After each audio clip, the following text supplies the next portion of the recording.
All right. Okay. Today I'm going to talk to y'all about the importance of obeying the speed limit. Have you ever been attempting to exit a parking lot, particularly on Clay Street in our community? You can be driving down through the parking lot, you're in the parking lot, you're wanting to get out, and you can't get out because cars are just zooming by you, one right after the other. You understand? Everybody's experienced that. Well, if people would drive the speed limit, we could exit that. That's why our speed limit is set at 30 miles per hour on Clay Street, so that we can get in and out of the parking lot. So that's a very important part of driving the speed limit. I have taken the time to do some research on obeying the speed limit and the effects that it has on our community. I will give you information today that will show you how dangerous it is to disobey the speed limit, how harmful it is for our environment to disobey the speed limit, and how you can save money by obeying the speed limit. The federal government has taken steps in the past to attempt to control the national speed limit on the interstates and the highways. According to Eric Nagorny, author of an article from 2009 in the New York Times, "Safety as a speed limit as the speed limit rises, so does the death toll." According to his research, in 1974, Congress set a national speed limit of 55 miles an hour. Fatality rates fell 3% during the time that we were driving at a national speed limit of 55 miles per hour. In 1995, Congress repealed the speed limit, and most states raised it 10 to 15 miles per hour. When that occurred, according to his research, the death toll rose by 3% in fatalities on our highways. I'm sure everyone wants to help find a viable solution to this problem, and we can all work together as a community to make things happen better for us. There are ways that you can work in the community to control speed.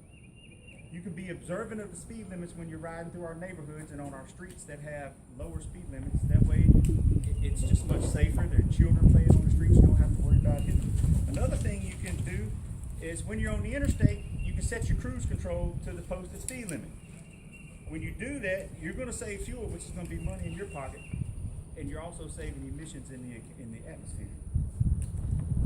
Can you imagine a safe street for your child to play on? I can't. There can be benefits if we obey the speed limits. According to Tim Castleman's article, should a 55 miles per hour speed limit be set nationally? Yes. When we drive slower speeds, we save fuels. This can help with our dependency on foreign oil. And everybody knows that lives in today's times that if we weren't so dependent on foreign oil, our guys wouldn't be fighting in so many battles. We would have people at home, we'd be safer, and we'd have more money in our pocket as a nation. People say they don't have time to drive the speed limit. Well, my challenge to those people that don't have time to drive the speed limit is, do you have time to be stuck in a bottleneck on the interstate? Because speeding is the #1 cause of most accidents on the interstate. So if you slow down and drive safely, that will eliminate your time problem.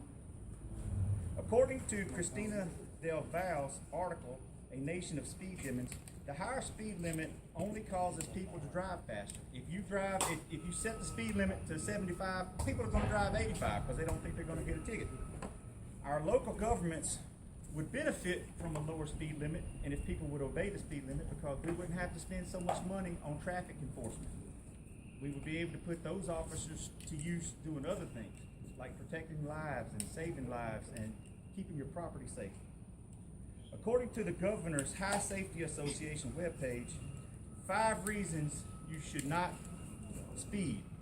#1, if you slow down, you will reduce crashes. If we reduce crashes, we're naturally going to save lives. #2, if you slow down and drive the speed limit, your car will get better fuel mileage.